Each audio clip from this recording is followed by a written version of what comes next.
'cause I don't give a fuck what you say. Yeah, I'ma do shit my way.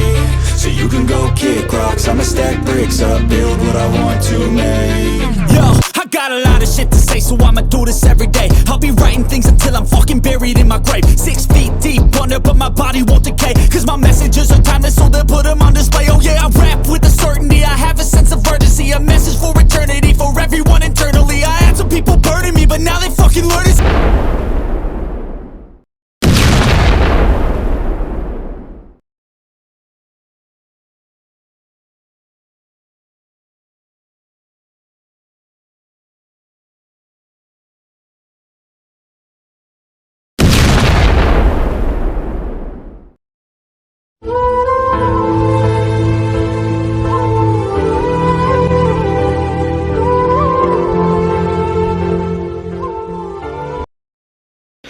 Hello दोस्तों, are के story से अरुण कुमार जो आपके लिए लाता है कहानियों का पिटारा, जिसमें होती है कॉमिक्स की नई पुरानी कहानियां, कुछ चटपटे शेर और शायरिया और कुछ धार्मिक कथाएं।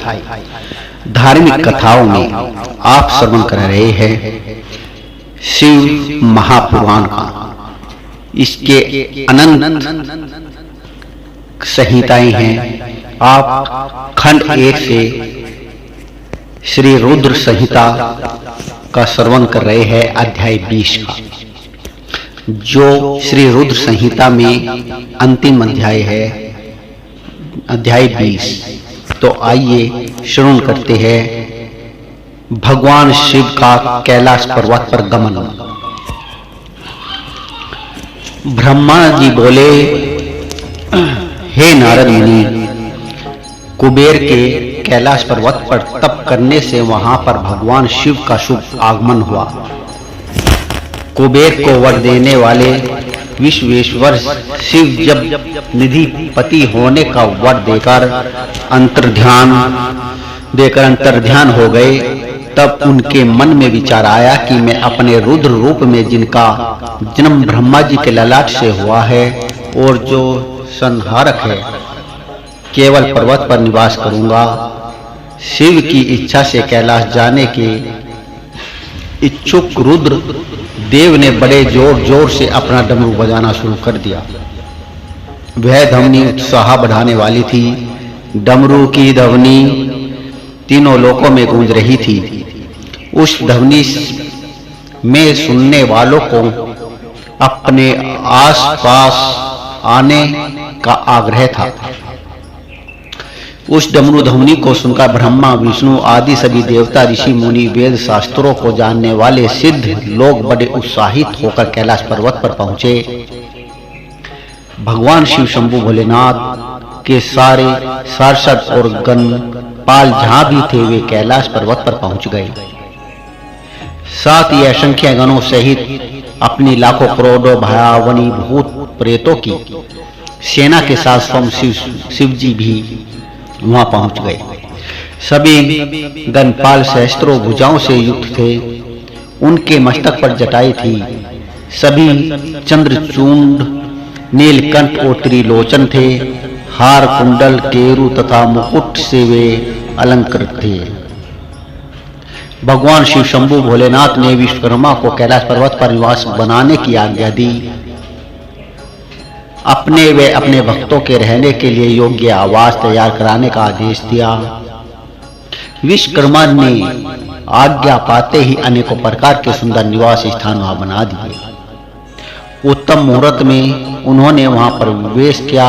इस मधुर बेला पर सभी देवताओं, ऋषि मुनियों और सिद्धों सहित ब्रह्मा और विष्णु ने शिवजी व उमा का अभिषेक किया। विभिन्न प्रकार से उनकी पूजा अर्चना और स्तुति की, प्रभु की आरती उतारी। उस समय आकाश में फूलों की वर्षा हुई। भक्तजनों, इस समय चारों ओर भगवान शिव तथा देवी उमा की जय जयकार हो रही थी। सभी की स्तुति से प्रसन्न होकर भगवान शिव ने उन्हें इच्छा के अनुसार वरदान दिया तथा उन्हें अभिष्ट और मनोवांछित वस्तुएं भेंट की। तत्पश्चात भगवान शिव शंकर की आज्ञा लेकर सभी देवता अपने अपने निवास को चले गए। कुबेर भी भगवान शिव की आज्ञा पाकर अपने स्थान अलकापुरी को चले गए। तत्पश्चात भगवान शंभु वहां निवास करने लगे। वे योग साधना में लीन होकर ध्यान में मग्न रहते हुए समय तक वहां अकेले निवास करने के बाद उन्होंने दक्ष कन्या देवी सती को पत्नी रूप में प्राप्त किया। देव ऋषि अब रुद्र भगवान देवी सती के साथ वहां सुखपूर्वक विहार करने लगे। हे नारद, इस प्रकार मैंने तुम्हें भगवान शिव के रुद्र अवतार का वर्णन और कैलाश पर आगमन की उत्तम कथा सुनाई है। तुम्हें शिवजी व कुबेर की मित्रता और भगवान शिव की विभिन्न लीलाओं के विषय में बताया है। उनकी भक्ति तीनों लोकों का सुख प्रदान करने वाली तथा मनोवांछित फल देने वाली है। इस लोक में ही नहीं बल्कि परलोक में भी सद्गति प्राप्त होती है। इस कथा को जो भी मनुष्य एकाग्र होकर सुनता या पढ़ता है वह इस लोक में सुख और सुखों को भोगों को पाकर मोक्ष को प्राप्त हो जाता है। नारद जी ब्रह्मा जी का धन्यवाद किया और उनकी स्तुति की। वे बोले कि हे प्रभु, आपने मुझे इस अमृत कथा को सुनाया है। आप महाज्ञानी हैं। आप सभी की इच्छाओं को पूर्ण करने में सहयोग करते हैं। मैं आपका आभारी हूँ।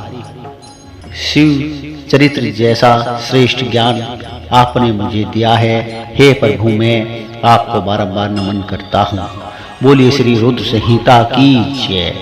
जय शिव शंभु भोलेनाथ की जय। शिव महापुराण की जय। शिव महापुराण का श्री रुद्र संहिता का ये अंतिम अध्याय ही संपन्न होता है। आगे सुनते हैं श्री रुद्र संहिता का खंड 2। दूसरे खंड में हम श्रवण करेंगे सती चरित्र का। जय शिव शंभु भोलेनाथ की जय।